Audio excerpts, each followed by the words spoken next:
The post yesterday of mine was actually an impromptu standout in 90 Sec, where a guest of mine, Phelim Rowe, really good friend, 2.5 years ago, after I had interviewed him, he suddenly turned the tables on me and said, "Hey, why don't I put you on the spot and ask you five rapid fire questions right now?"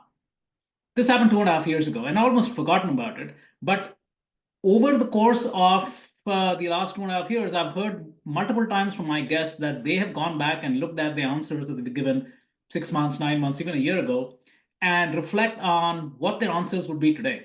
So something just triggered in me. I said, "Hey, what the hell? Let me go take a look at what I said," right? And I hit play, and I watched the entire 90 seconds, and I just shared that post yesterday as, "Hey, this is my look back." But more importantly, I realized that four out of the five questions, the answers that I gave, would be different today than it was back then. And this video was really going to talk about my five answers today versus then.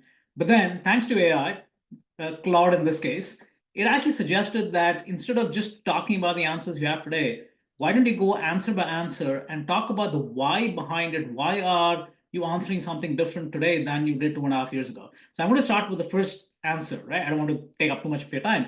So the question back then was, how would you describe yourself in one word? And the answer that I gave 2.5 years ago was connector. Today, my answer would be the catalyst.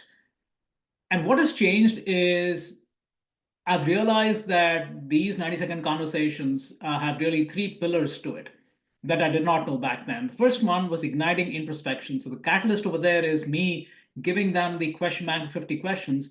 And a large majority of my guests at least skim through those questions beforehand. And that gives them that ignition to kind of introspect inside of who they are and why they are. Number one. Number two is transform bonding. So once the video gets published, it's that glacier analogy where a large portion of what we share is below the sea level and we don't. But when we do, people find a different side of us that we hadn't shared, right? So that's the transforming bonding. And the amplifying connections is the larger community that gets to know who my guest is because of them sharing their human side, right? So put all those three things together: igniting introspection, transform bonding, and amplifying connections. That's how the catalyst definition comes to terms, right? So again, I just want to share that. That's my first answer, which is different today than it was 2.5 years ago. More to follow.